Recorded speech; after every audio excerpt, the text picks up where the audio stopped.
Hello guys, good evening. Just waiting for a few guys to jump on. Happy Tuesday. Happy Transformation Tuesday. For those of you that are tuning in on the replay, hello, welcome again to Transformation Tuesday. And today is going to be doing a incredible deep dive into fear. Now, fear is one of these things that cripples us. It holds us back. It prevents us from stepping into becoming the most ultimate, most incredible version of ourselves. It is driven by, to a large extent, a lot of unconscious factors that are going on, almost like the metaphor of the stuff below the tip of the iceberg. And what I'm wanting to do tonight is to unpack what's below that iceberg. What's those unconscious triggers? What are those parts of ourselves that we're maybe not aware of that's driving the fear? So becoming aware of it. What are those major programs that are operating? What are those roles that are going on beneath the surface? Hey Daddy, good to see you here. Thanks. Hey guys, if you're tuning in and you've just jumped on, give us a shout out. Share the love. I'd love to hear from you. And I'd love to also hear from you. Hey Rod, I'd also love to hear from you what your experience is of overcoming fear as well, because no doubt you've all had your own experiences when we overcome fear. We've all had experiences when we've overcome fear, and there's also a whole other level of overcoming fear that perhaps is beyond our level of awareness or beyond our level of experience. So I want to dive into that and explore what is this thing that we call fear and how do we overcome it. So I want to give you guys some strategies and some tangible tools, not just intellectual entertainment, but some practical suggestions and some real life examples of what you can do to eliminate it. Because as being part of the human race, unfortunately, there's not too many ways of avoiding the fact that it's going to be something that most human beings experience. So by understanding how to deal with it, how to move beyond it, and how to understand what's actually going on at the deeper unconscious level, that's where we regain our power.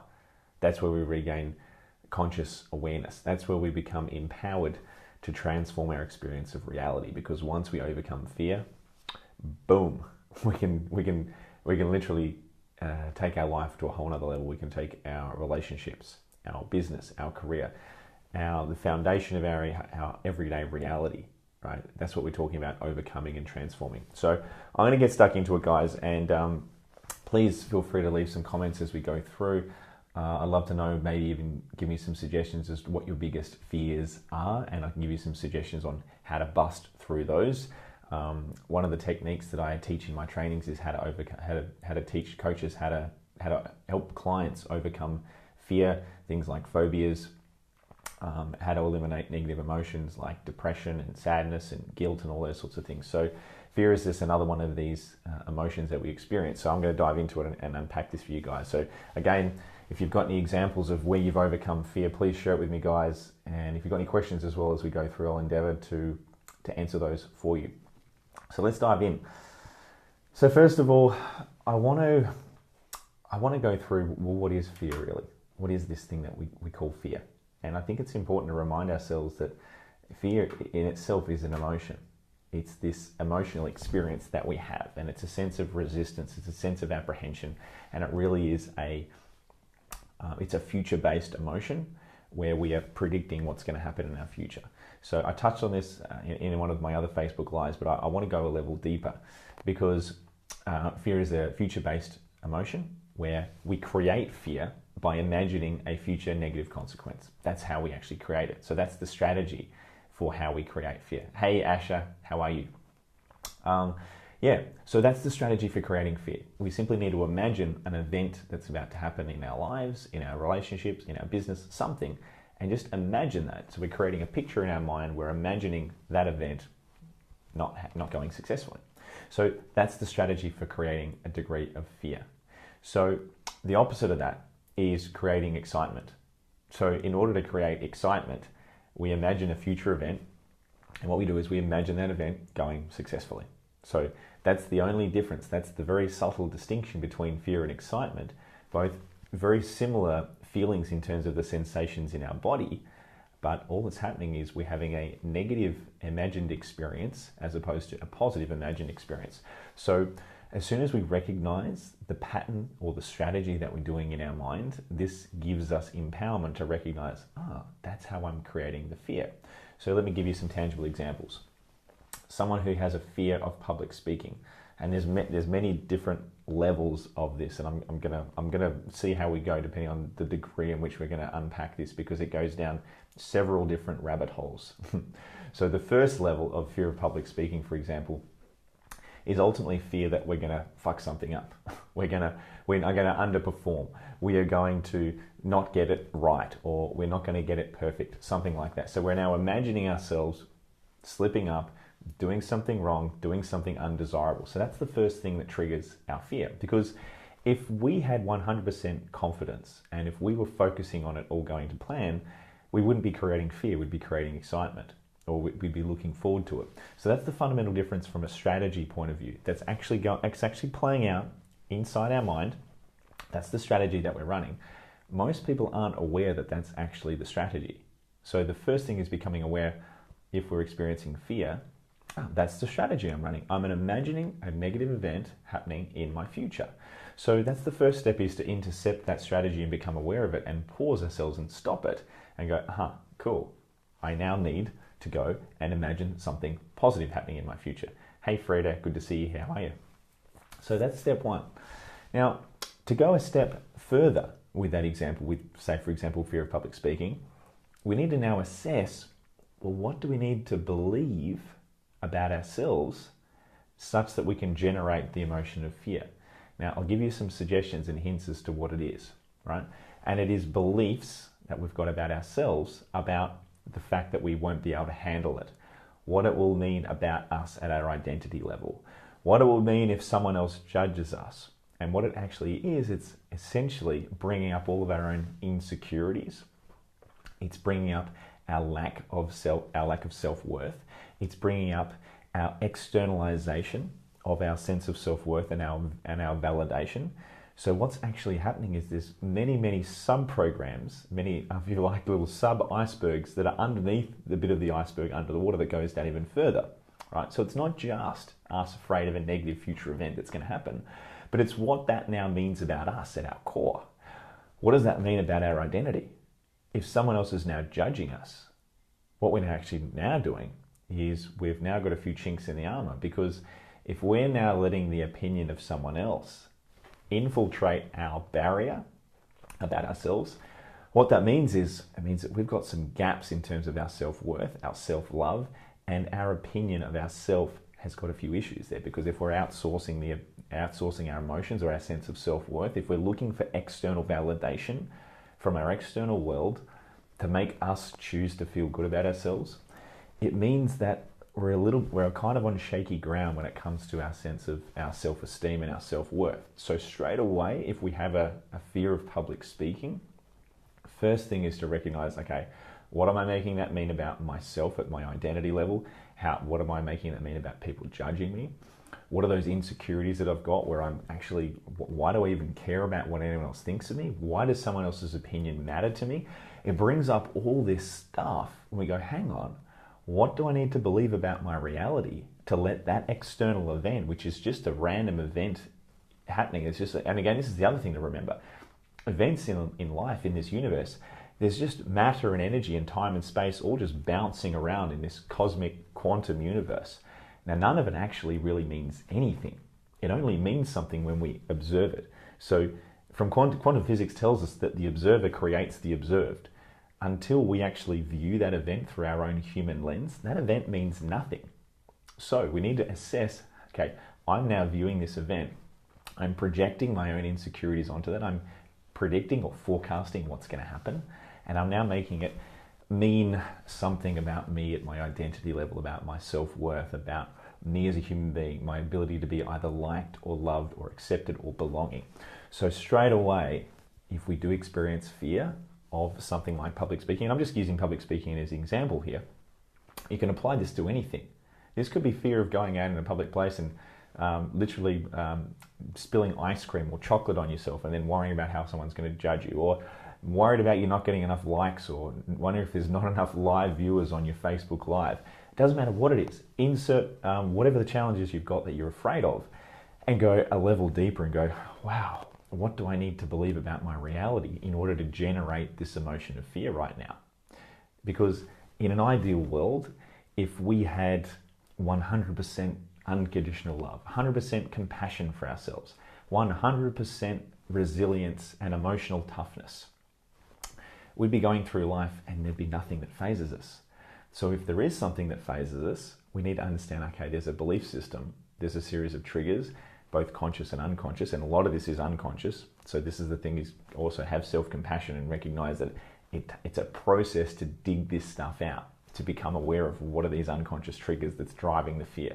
And to be honest, I've been working on this for, I've been working on this for all of my life. And I'm only now starting to dig out and have overcome most of these unconscious triggers. Now, I still get triggered every now and then, but very quickly when I get triggered, I'm like, aha, cool.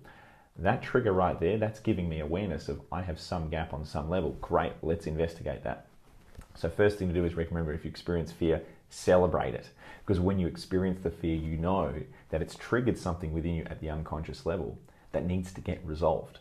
And if it doesn't get resolved, if we don't become aware of it and then move beyond it and transform that limitation, it will forever be there limiting us. So this is the thing, is to celebrate whenever we get triggered. Now, I touched on this on one of my other Facebook lives. Whenever we get triggered, it doesn't matter whether it's fear, anger, it could be any negative emotion. Again, we need to ask, well, what is the belief system that we have such that that emotion gets generated in the first place? Because person A, that event happens, they might laugh. Person B, they get offended. So what's going on there? It's the belief system. It's got nothing to do with the external trigger. It's simply to do with our belief system about what it means. And again, this is very, very deeply unconscious, ingrained within us, which is all of our programming, all of our conditioning from all the events in all of our life, all the way up to now. And we have been programmed by all the past events in our lives to have whatever operating software we've got at the moment. We're version, whatever, Chris, version 33, let's just call it 33.1. And then tomorrow I evolve to 33.2, right? Which now has maybe less fears, less limiting beliefs, less conditions imposed. So this journey of evolution that we're on, when the day we're born, when we're at version 0, we are so susceptible, we're so triggered, we're so vulnerable. And then each day that happens as we grow as a human being, something else imprints into us, something programs us, something adds another layer of fear or another layer of insecurity or another layer of judgment. All this stuff just gets cascaded and built up and up and up and up. And unless we do the conscious work, unless we actually process it, become aware of it, and do the work at the unconscious level to resolve all of our stuff, it's just stuck to us. And this is why I'm so passionate about sharing the work of things like neuro-linguistic programming and hypnosis and timeline therapy, because these are all the modalities that help us unload and offload all the stuff that we're holding on to that's limiting us, that's driving the fear. So where should we go from here? We can take this so many different dimensions. I think probably the most practical is recognizing, well, I want to give you guys some tools on what do you do about this? Well, step one is recognize when you get triggered, when you experience fear. Now, this is where it gets really interesting, and this is where it requires courage. Because what you've then got to do is you say, okay, great, I've just been triggered by my fear. Let's take a look at it. What's my belief system? What are the past experiences that I've had that are generating this fear? What's the deeply ingrained unconscious programming that I've got operating that's maybe been installed by the role of my mother, the role of my father, the expectations of my peer group, the expectations of my social upbringing. So all those programmed factors, they are contributing to our reaction. Now, again, we've got to recognize, I'm getting triggered there. What am I making that mean? What's the strategy I'm running? What am I making that mean about me? And where is my gap such that I'm being triggered in this way? So again, become aware of it. Then ask the question, what do I need to believe about my reality so that I'm creating this? Now, again, this is all unconscious. So you're not going to know this. This is not just, you're not going to pop in, it's not just going to pop in your mind and go, oh, I just got triggered from public speaking. That's because when I was 4 years old and when I was at my dance class, I buggered up that little thing in front of people and they laughed at me. And ever since then, I've had this little insecurity about public speaking. Not all of us are going to know that. There may be something that happened when we were 2 years old, maybe 1 year old, maybe 0 years old. And for some clients that I work with, there's stuff that happens in past lives and stuff that's handed down genealogically in your DNA and in your belief system. So that's a whole nother rabbit hole. So all I want to point out is that there's all this stuff that's happened generally between, and most of it happens in the imprint period, which is the period between 0 and 7 years old.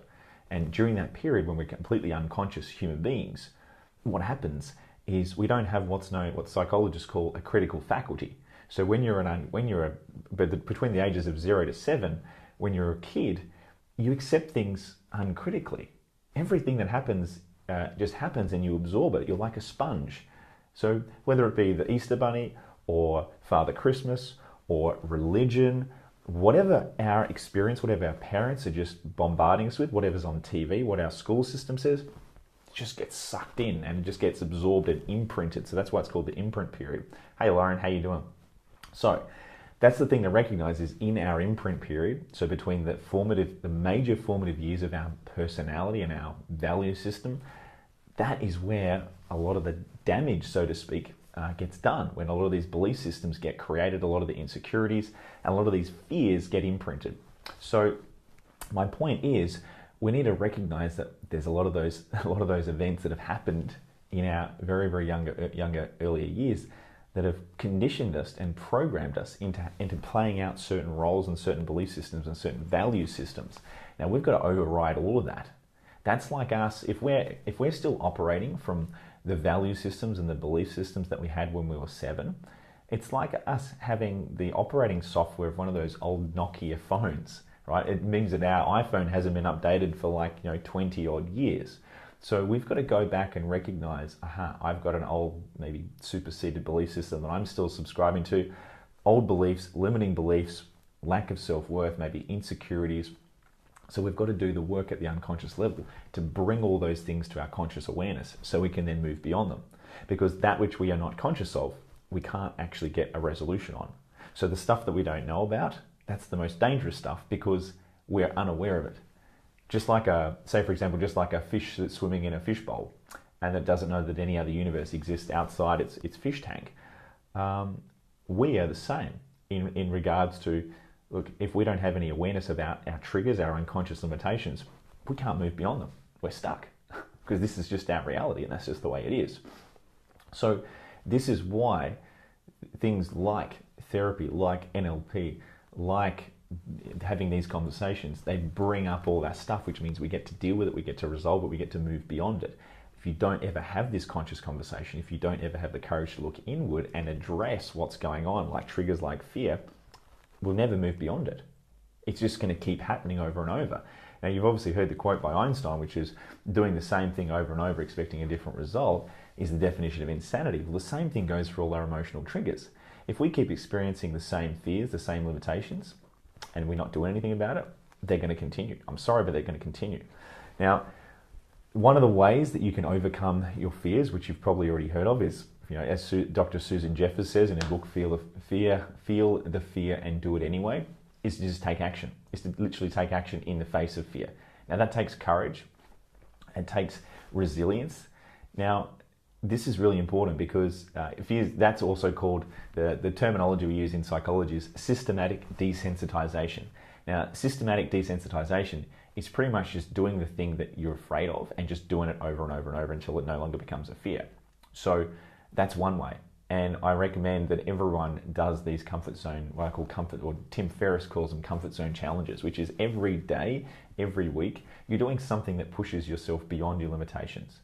Whether it be, and I mentioned this before, whether it be walking into Woolworths, walking into a deli and asking to try all the little olives in the deli and just eat them, and then when they ask you which one do you want, you just walk away. It could be walking into McDonald's and ordering a pizza. Sorry, we don't sell pizzas. It could be whatever it is, just something fun, something playful, where you push your comfort zone bit by bit, progressively, to the point where you can do anything in life because you've already handled it.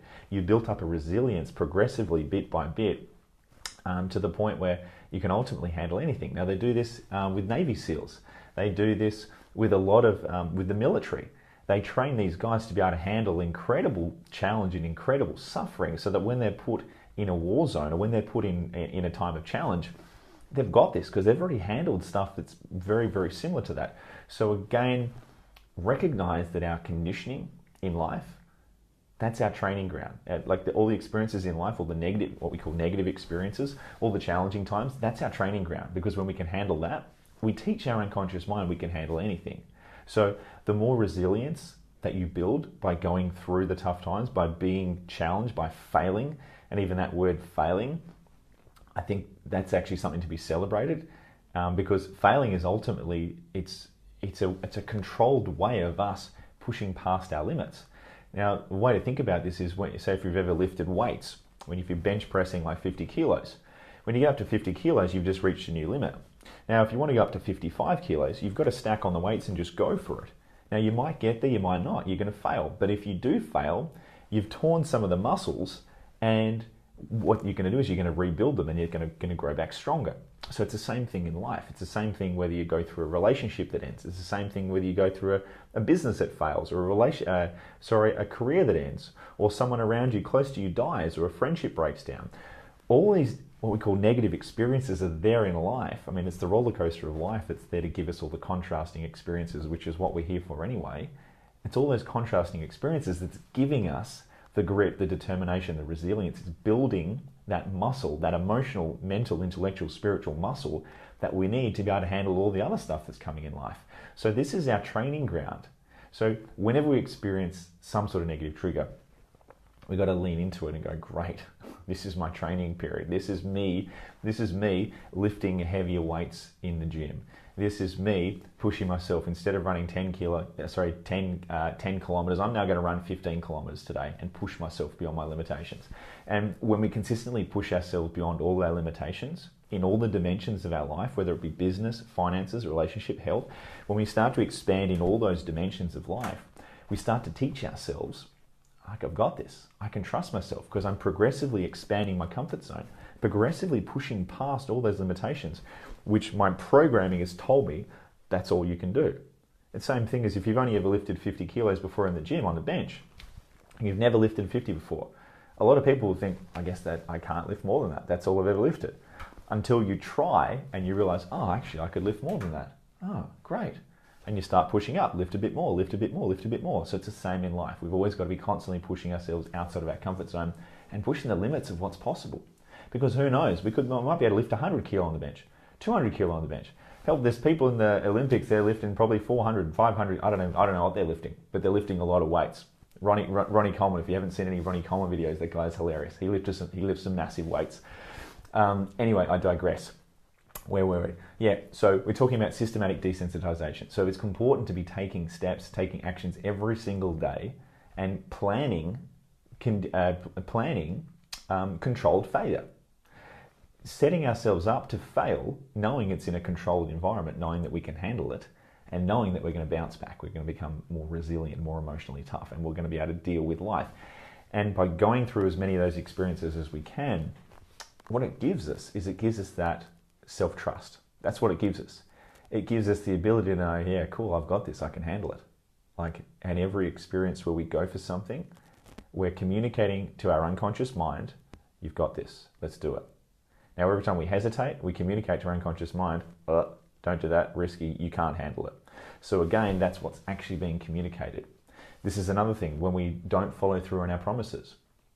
So, for example, you've committed to a certain exercise program, or you've committed to following a certain diet, and you get to it and you go, I'm going to start my diet tomorrow, or it's a little bit cold this morning, I'm not going to go out and exercise this morning.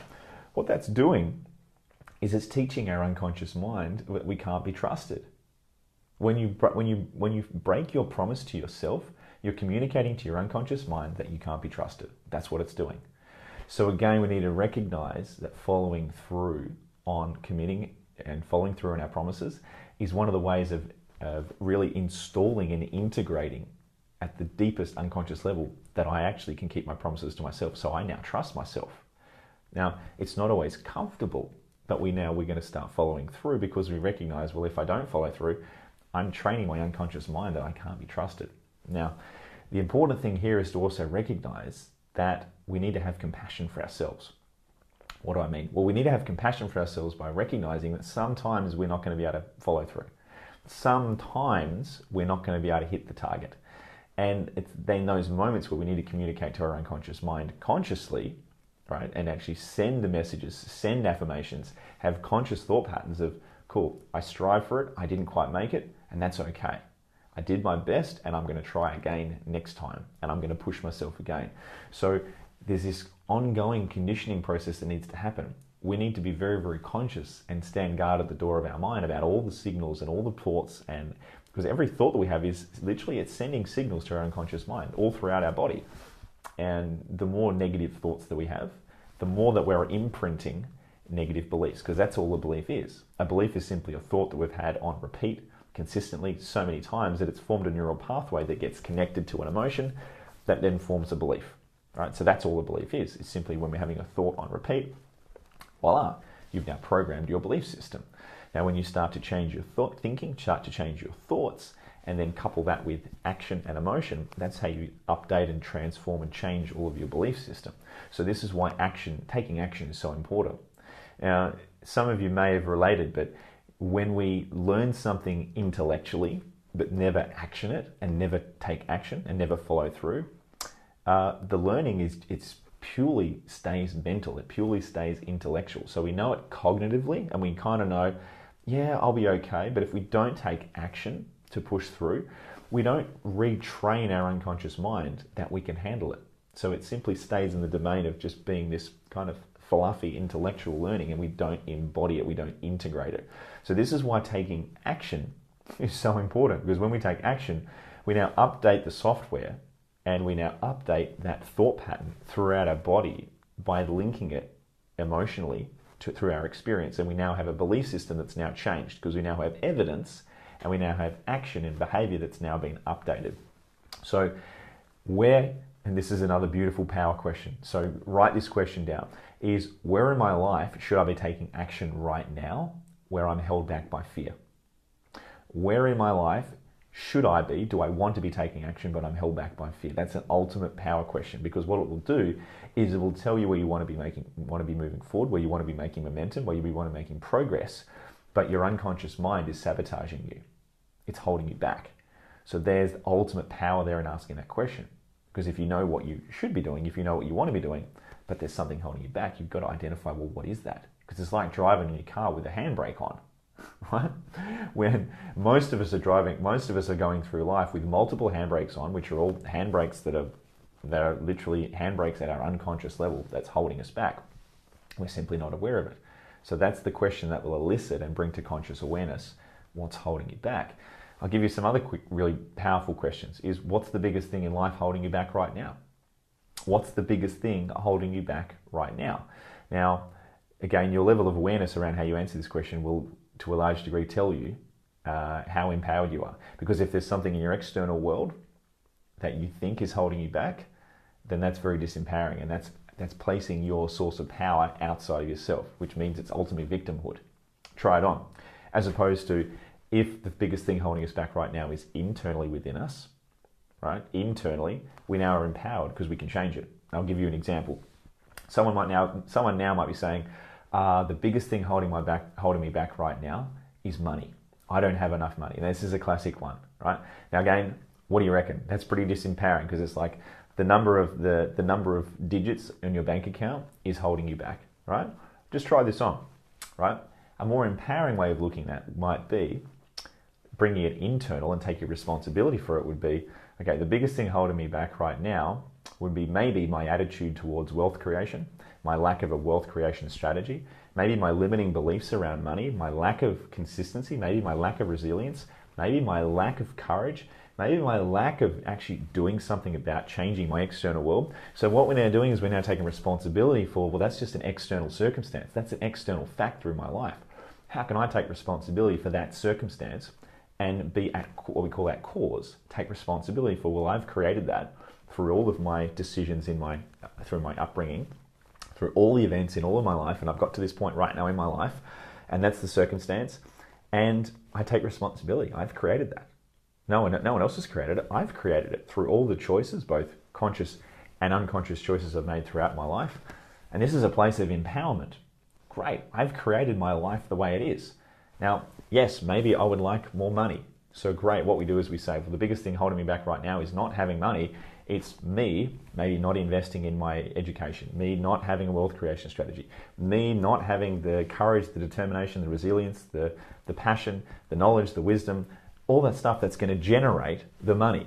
So the money is a symptom. The money is something that shows up as a result of us turning up as the best version of ourselves. So we've got to bring the cause of any of the dysfunction in our life back internally, take responsibility for it, claim it, own it, and that gives us empowerment. That place of empowerment is everything that we need to transform our life, because we can now make different actions, take different actions, different decisions, different behaviors. We can learn different things. So that's just one example of where we can take responsibility for transforming our life. Wealth creation is one of those things. Now, I'm just going to drop into this one here because I think this is really important. I've had a lot of questions around wealth creation. The thing about wealth creation is, there's so many dimensions here. There's so many degrees here. The thing about wealth creation is, yes, it's a strategy. Yeah, in order to accumulate wealth, there is a particular strategy that if you execute that strategy, you will generate wealth. Right? You go and see a financial planner. You go and speak to anyone in the financial industry. They'll say, great, if you put your money in this, and this investments, you can predict with a reasonable degree of accuracy what your net worth is going to be in so many years. Yes, that's the strategy.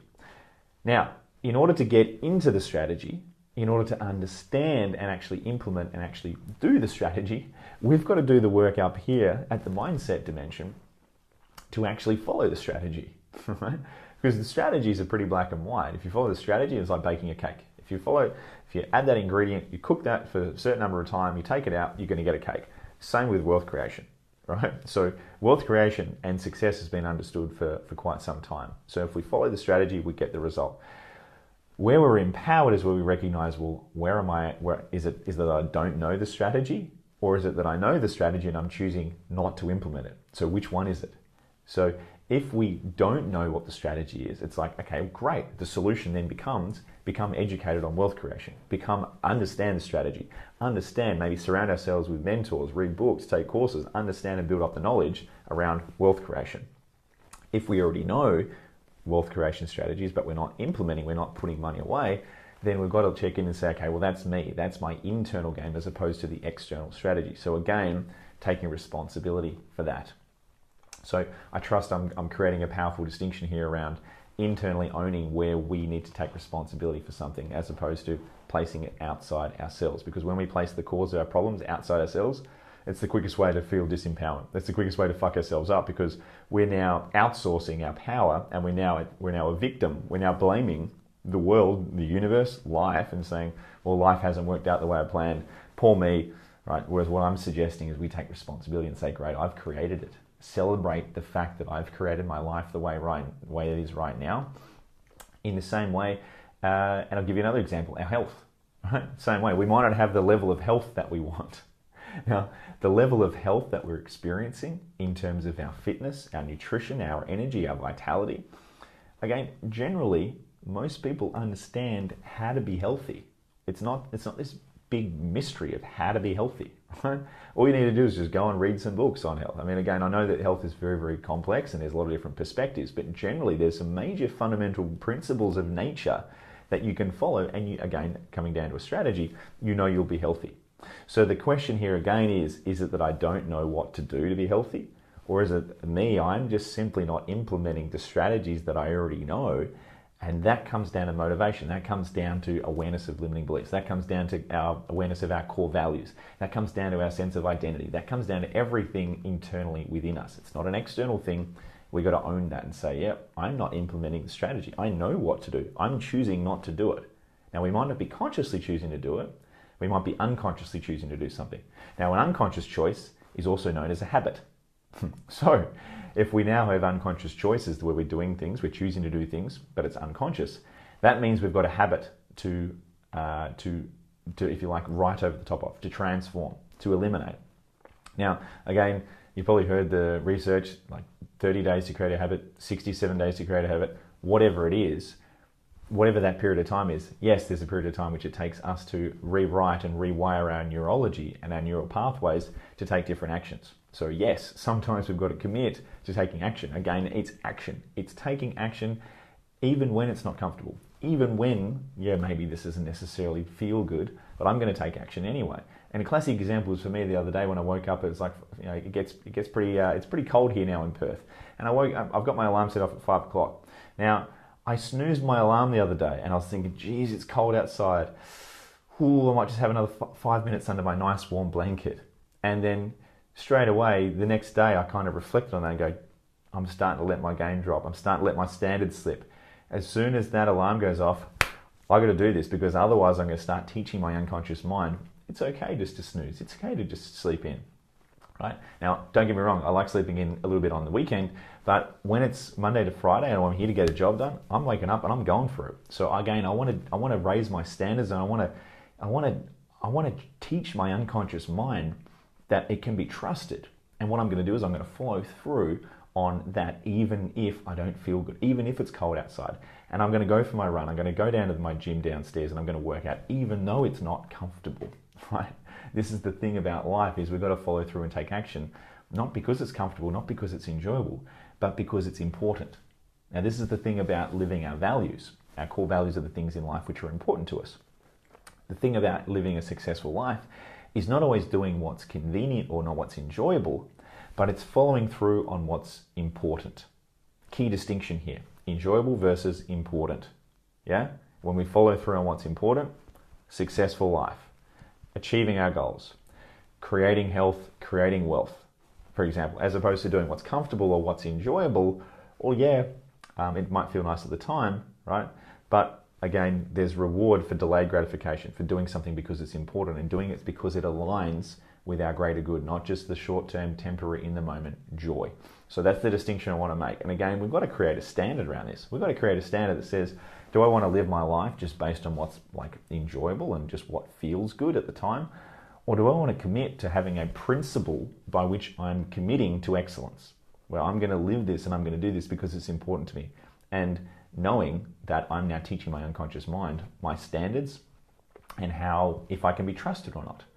So I appreciate that this is a stretch to get to that level of standard, and I'm constantly stretching my standards, and sometimes I get challenged as well. And sometimes I go back and hit the snooze button. Yeah, and it happens. And when that happens, I recognize it and I go, cool, I've just gotten a little bit slack, I've gotten a bit sloppy. Let's boost the standards again. Let's do this. And again, I think we need to do that in all the different dimensions of our lives. And I think when we elevate our standards across all the different parts of our lives, including relationships and finances and wealth creation and business and career and health, when we elevate and become conscious about all the standards across all the areas of our life, that's how we master our life. It's by having standards, right? So it's one thing to value something and something's important, but it's another thing to have standards around it, right? Because you might say that wealth creation is important or health is important. Yeah, it's important. Well, what are you doing about it? And I say that with love, because there's so many times in my life where I've said something was important and I was just giving it a lip service. So it's when we actually take a look under the hood and we go, hang on, is this really important to me? And how do I know if I'm living that value? How do I know if I have standards of excellence around that? And again, we've got to hold ourselves accountable. We've got to take a look under the hood and say, well, hang on, how am I doing? And it ultimately takes a level of courage and accountability. Hey, John, how you doing, buddy? Good to see you here, mate. It takes a level of courage and accountability and actually assessing your life and saying, how am I doing? And confronting the gap. That's what it's about. It's about looking and saying, look, there's always going to be gaps. No one has a perfect life. But it's saying, what are my standards now? What do I want my standards to be? That's ultimately what it's about. It's about constantly closing the gap between where we are now and where we want to be. And then when we get to that new standard, we can then raise our standard. There's a whole other new standard available, right? So again, it's the same thing as when you get to the gym. You might set a target of bench pressing 50 kilo. Then you get to 50 kilo and it's like, now what? Well, let's set a new goal. Let's lift 60 kilo. Then you get to 60. Then you say, let's lift 70. That is life. That is exactly what life's about. It's about constantly pushing ourselves, expanding ourselves, and striving to push beyond all of our limitations. In life, what we do is we set a perimeter, we set a fence line around what we believe to be possible for our life. Now, that fence line just basically maps out where we feel comfortable operating within. But we've got to constantly push the fence line out and see how much we can fuck with reality, so to speak. How can we push the limits of what's possible and start to put on a couple of extra kilos on our bar and start to lift some bigger weights and just test out to see how we go. So my question to you is, where are you playing a small game? This is a question for me as well. Where are we all playing a small game? And I think that question, again, it's asked with love, it's asked with compassion, and it's asked from the frame of, let's get better at life, let's master our life. And that question, I think, is really empowering, because it's like, great, there's work to be done. And again, it doesn't need to have judgment of self. It doesn't need to have putting ourselves down. It doesn't need to be competing with someone else. It doesn't need to come from the space of the ego. It comes from the place of heart space about how do we improve the quality of our life? How do we show up with more determination, more energy, more passion, more love for the world? So how do we experience more? Not because we're lacking, but how do we experience more so that we can give more, so we can be more and experience a greater quality of life? Anyway, I'm not sure where I was going with that. I went on a bit of a rant, but my point is this: when we have the courage to ask the questions and take a look inward and see where are we not taking responsibility for the results that we've got out there, that's ultimate empowerment. It's the best empowerment. It means that we can actually own, yep, I've got a result in my life that I perhaps maybe don't want, and I can take responsibility for, I've caused that, I've created that, and I can change that by me changing myself. Our external world is simply a reflection of our internal world. I'll say that again, because this is important. Write this down. Our external world is a reflection of our internal world. What that means is, it means that when we update our software, when we update our belief system, our values, our standards, everything that's within us, our external world will magically update. And it's bizarre how it happens. But at the end of the day, there's no other option. You can't force the external world to change. It's like looking in the mirror and smiling at the mirror, expecting the mirror to smile back at you without first smiling. That's the metaphor. If we want to change anything in our lives, we've got to first change our internal perspective, our internal belief system, our internal values, our internal unconscious programming. We've got to change us internally first, change the programming, and then the external will automatically update. That's the way that it works. That's the fundamental universal principle of life. So that is empowerment. That is us taking control and taking responsibility of our life at its finest. Anyway, guys, I'm going to finish up there. I'm not sure how long I've been going for. I've just been in the zone sharing this with you. Quick summary of what we've covered, which is really looking at fear and understanding where we have a trigger, where we have a gap. We're going to take a look inward and say, okay, what's my gap? Great, celebrate it, have compassion, have self-awareness, and then say, rightio, let's move beyond the gap. What's that trigger? What's that external event? What's my reality out there reflecting back in terms of feedback? What's it telling me about myself, about the work that needs to be done? And there's a gift in everything, whether it be a fear, anger, lack of financial abundance, lack of health, whatever it is, there's an external world giving us all the feedback we're ever going to need to recognize, great, there's some unconscious internal software that we need to update, we need to reprogram ourselves, because what got us here is giving us our particular set of results that we're experiencing. It's like a rudder on a ship, right? The rudder on the ship, it's sending a ship in a particular direction. That's the trajectory, that's our destiny in life. Now, if we want to course correct, we've got to change the direction of the rudder on our ship. Now, to change that direction, that requires energy, that requires work, that requires us transforming our deepest, most unconscious programs that have been around our whole entire life. So just getting to New Year's Eve and just deciding, yeah, I want to lose 20 kilos, right? You can understand why a lot of people fail in that, because they're making a decision without updating the internal software, the unconscious programming that's been around for a whole entire life to make different decisions. So again, this process of changing our conscious mind, our unconscious mind, it's a journey, it's a process. It requires work, and just like bathing, it's recommended daily. So this is why we need daily practices around self-love, daily meditation practices, daily reflection. We all need, myself included, we all need transformational coaching. We all need mentoring. We all need people to reflect to us our gaps. We all need assistance. We all need to be supported. We all need to have self-compassion. We all need to be on this conscious journey together, not blaming, not playing the victim, but just coming from a place of love and compassion, saying, cool, we've got some work to do. Let's do it. Let's go on this epic journey of self-discovery and let's transform ourselves. Because That's the purpose of life. Our purpose of life is to evolve. It's to push beyond our limitations.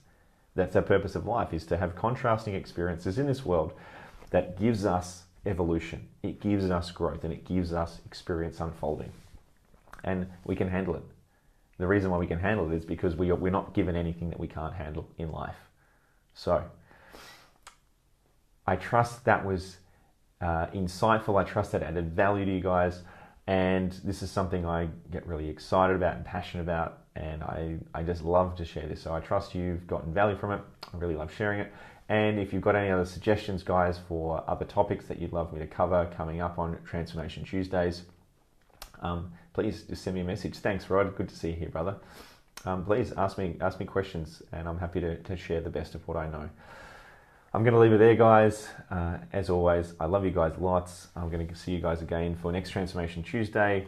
Signing out. I'll see you guys again very soon. See you guys.